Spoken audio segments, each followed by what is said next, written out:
छात्रों, मैं प्रकाश चंद्र गौड़। आज इस वीडियो में बौद्ध दर्शन के मूल तत्व, बौद्ध दर्शन के सिद्धांत तथा उसके शिक्षण विधियों के बारे में बताने की कोशिश कर रहा हूँ। आशा है आपको ये वीडियो पसंद आएगा। बौद्ध दर्शन। मित्रों, महात्मा गौतम बुद्ध ने बौद्ध दर्शन की नींव रखी, जो आज पूरे संसार में जीवित है। महात्मा बुद्ध एक बड़े ही व्यवहारिक सुधारक थे। उन्होंने तत्कालीन जीवन के आध्यात्मवादी, दार्शनिक वाद विवादों की निरर्थकता को ध्यान में रखते हुए अपना ध्यान सांसारिक समस्याओं पर केंद्रित किया। वस्तुतः महात्मा बुद्ध की शिक्षाओं का केंद्र वास्तविक जीवन जगत था। उनकी शिक्षाओं का उद्देश्य मनुष्य को सांसारिक जीवन से मुक्ति दिलाना था। ईसा पूर्व 6वीं शताब्दी में धार्मिक आंदोलन का प्रबलतम रूप हम बौद्ध दर्शन में पाते हैं, जिसके संस्थापक गौतम बुद्ध इस संसार के समस्त दुखों का मूल अविद्या या अज्ञानता को मानते हैं। अतः शिक्षा द्वारा सच्चा ज्ञान प्राप्त होने पर ही मनुष्य को दुखों से छुटकारा मिलता है और उसे निर्वाण की प्राप्ति होती है। दर्शन के अब मूल तत्वों के बारे में हम चर्चा कर लेते हैं। बौद्ध दर्शन के मूल तत्वों में सर्वप्रथम बौद्ध दर्शन की तत्व मीमांसा। महात्मा बुद्ध ने तत्व मीमांसा के विवेचन में अपनी शक्ति व्यय नहीं की है। उनका मानना था कि जीव जगत और आत्मा परमात्मा के विषय में निश्चयात्मक रूप से कुछ नहीं कर सकते, क्योंकि निर्माण की प्राप्ति में इनके ज्ञान से कोई भी सहायता नहीं मिलती। अतः इन पर विचार करना व्यर्थ है। परंतु उनके अनुयायियों ने इस जगत की व्याख्या अपने अपने दृष्टि से प्रस्तुत की है। बौद्ध दर्शन का मानना है कि संसार की सभी वस्तुएं क्षणिक हैं और कुछ भी नित्य नहीं है। इस ब्रह्मांड में कोई भी अस्थायी सत्ता नहीं है। अनिश्वरवाद के अनुसार इस विश्व में ईश्वर की कोई सत्ता नहीं है। विश्व प्रवाहमान परिवर्तनशील है, इसका कोई कर्ता नहीं है। इनका यह भी मानना है कि मनुष्य के अंदर आत्मत्व जैसी कोई वस्तु नहीं है। मनुष्य 5 स्कंधों का संधात्म मात्र है। बौद्ध दर्शन आत्मा तथा ईश्वर की सत्ता को स्वीकार नहीं करता, परंतु पुनर्जन्म और मोक्ष की अवधारणा को मानता है। इसीलिए बौद्ध दर्शन को अनात्मवादी एवं अनिश्वरवादी दर्शन कहा जाता है। बौद्ध दर्शन की ज्ञान मीमांसा। बौद्ध दर्शन के ज्ञान के स्वरूप और उसे प्राप्त करने के प्रयासों के संबंध में भी बड़ा मतभेद है। वैभाषिक तथा सैद्धांतिक दोनों बाह्य जगत की सत्ता स्वीकार करते हैं। यह बात दूसरी है कि वैभाषिक उसे चित्त निरपेक्ष मानते हैं और सैद्धांतिक चित्त सापेक्ष। पदार्थों के धर्मों एवं चित्त की क्रियाओं के ज्ञान को वास्तविक ज्ञान मानते हैं। वैभाषिकों के अनुसार ज्ञान प्राप्त करने के 2 साधन हैं, ग्रहण और अध्यावसाय। ग्रहण का अर्थ है इंद्रियों द्वारा प्रत्यक्ष करना। इसके द्वारा पदार्थ के सामान्य रूप का ज्ञान होता है। पदार्थ को नाम एवं जाति आदि कल्पना से संयुक्त करना अध्यावसाय है। बौद्ध दर्शन की मूल्य मीमांसा की बात कर लेते हैं। गौतम बुद्ध मध्यम मार्ग के प्रशंसक थे, अर्थात न ही अत्यधिक विलास और न ही अत्यधिक संयम। आचरण और मानसिक शुद्धता के लिए उन्होंने मूल्यों को 3 भागों में विभक्त किया, शील, समाधि और प्रज्ञा। इन्हें त्रिरत्न भी कहते हैं। शील का अर्थ है सात्विक कर्म, चित्त का अर्थ है नैसर्गिक एकाग्रता तथा प्रज्ञा का अर्थ है सत्य का साक्षात्कार। महात्मा बुद्ध ने मुक्ति प्राप्ति के लिए वैदिक कर्मकांड एवं यज्ञों के विपरीत व्यक्तिगत नैतिकता एवं पवित्रता पर ज्यादा जोर दिया है और नैतिक जीवन के लिए खटमितियों, दान, वीर्यशील, शांति, ध्यान और प्रज्ञा का अर्जन आवश्यक माना है। यही संक्षेप में बौद्ध दर्शन की मूल्य मीमांसा है। अब बात कर लेते हैं बौद्ध दर्शन के मूल सिद्धांत। बौद्ध दर्शन के मूल सिद्धांत निम्नलिखित हैं। पहला है 4 आर्य सत्य।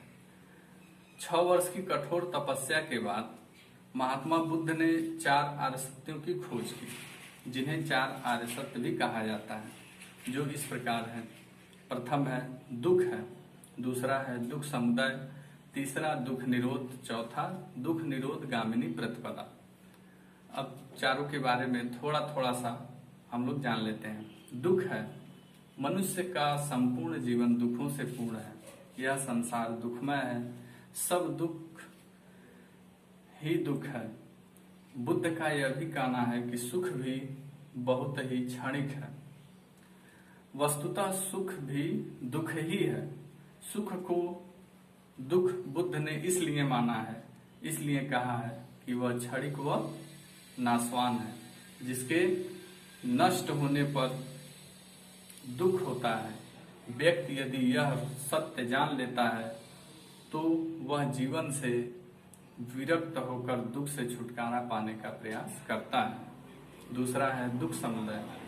महात्मा बुद्ध ने दूसरा सत्य खोजा कि मनुष्य के दुखों के मूल कारण तृष्णा अर्थात अधिक पाने की चाह, अधिक पाने की इच्छा है, जिसका विश्लेषण उन्होंने प्रत्युत्व समुत्पाद सिद्धांत के माध्यम से किया है। तीसरा है दुख निरोध। दुख दूर करने के लिए उसके कारण का निवारण आवश्यक है, अर्थात दुख के कारण का अंत हो जाए तो दुख का भी अंत हो जाएगा। जब दुखों का अंत हो जाता है तब इस अवस्था को दुख निरोध या निर्वाण कहा जाता है। निर्वाण की प्राप्ति जीवन काल में भी हो सकती है, जिसे जीवन मुक्त अवस्था कहते हैं। इसमें व्यक्ति राग, द्वेष, मोह, अहंकार, क्रोध, काम इत्यादि पर विजय प्राप्त कर लेता है। चौथा है दुख निरोध गामिनी प्रतिपदा। महात्मा बुद्ध ने बताया है कि दुख निरोधक मार्ग पर चलकर समस्त दुखों से अंत पाया जा सकता है। यह दुख निरोधक मार्ग अष्टांगिक मार्ग भी कहलाता है। अब अष्टांगिक मार्ग के विषय में जान लेते हैं। महात्मा बुद्ध ने बताया कि अष्टांगिक मार्ग पर चलकर ही मानव दुखों का अंत कर सकता है और मोक्ष की प्राप्ति कर सकता है, पा सकता है। अष्टांगिक मार्ग इस प्रकार है: सम्यक दृष्टि, सम्यक संकल्प, सम्यक वचन, सम्यक कर्म, सम्यक आजीविका, सम्यक व्यायाम, सम्यक स्मृति, सम्यक समाधि। अब बात कर लेते हैं त्रिरत्न। अष्टांग मार्ग पर चलते हुए शरीर शुद्धि पहली आवश्यकता है।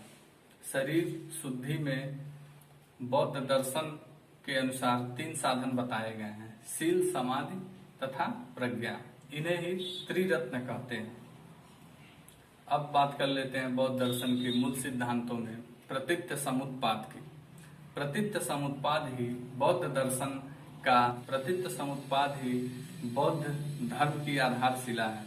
प्रतीत्य समुत्पाद का शाब्दिक अर्थ है एक वस्तु या घटना के उपस्थित होने पर किसी अन्य वस्तु या घटना की उपस्थिति, अर्थात एक के आगमन से दूसरे की उत्पत्ति।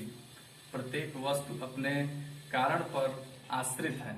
इसका अभिप्राय यह है कि समस्त विश्व कार्य करण की श्रृंखला का ही परिणाम है तथा सभी वस्तुएं सापेक्ष हैं। वे क्रमशः नष्ट और उत्पन्न होती हैं। इस प्रकार न कोई वस्तु पूर्णतः शाश्वत है और न ही नश्वर है, अपितु सभी वस्तुएं सापेक्ष हैं। प्रतीत्य समुत्पाद सिद्धांत में 12 कड़ियां हैं, जिसके कारण इसे 12 अंग और 12 निदान भी कहते हैं। यह सिद्धांत मनुष्य के जीवन मरण चक्र को निश्चित करता है, इसीलिए इसे जरा मरण चक्र भी कहा जाता है, जो इस प्रकार है: अविद्या, संस्कार, विज्ञान, नाम रूप, खड़यातन, स्पर्श, वेदना, तृष्णा, उपादान, भाव, जाति, जरा मरण। अब बात कर लेते हैं कर्मवाद की। महात्मा बुद्ध ने कर्म एवं पुनर्जन्म के सिद्धांतों को स्वीकार किया है। वे कहते हैं व्यक्ति को अपने कर्म का फल अवश्य भोगना पड़ता है। उन्हीं के अनुसार प्रत्येक व्यक्ति अपने भाग्य का निर्माता स्वयं है। वह अपने कर्मों के माध्यम से वर्तमान जीवन और भविष्य को निर्धारित करता है। अपने दोषित कार्यों के कारण ही मनुष्य बार बार जन्म लेता है। महात्मा बुद्ध ने प्रेम भावना पर अत्यधिक बल दिया है। अब बात कर लेते हैं बौद्ध दर्शन और शिक्षा की। महात्मा बुद्ध की शिक्षाएं नैतिकतावादी हैं। उन्होंने सार्वभौमिक शिक्षाओं पर बल दिया है और समस्त मानव की मुक्ति का संदेश दिया है। उनकी शिक्षाएं व्यवहारिक थी। बौद्ध शिक्षा लोक कल्याण की बात करती है, जिसमें प्रजातांत्रिक गुणों का भी समावेश है। बावजूद इसके बौद्ध दर्शन ने बौद्ध धर्म की शिक्षा अनिवार्य की थी, जिसमें नैतिकता की शिक्षा अनिवार्य किया गया, पर यह नैतिकता धर्म विशेष पर आधारित न होकर मानवीय मूल्यों पर आधारित थी। अब अंतिम में बात कर लेते हैं बौद्ध दर्शन और शिक्षण विधियों की।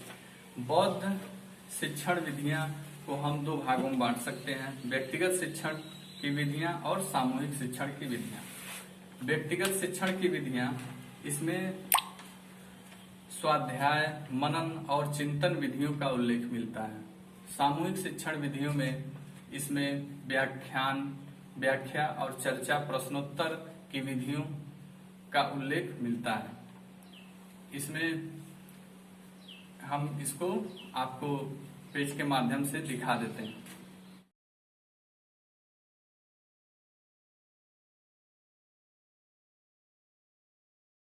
धन्यवाद मित्रों, यह वीडियो आपको कैसा लगा जरूर सब्सक्राइब करें, शेयर करें और लाइक करें और बताएं भी।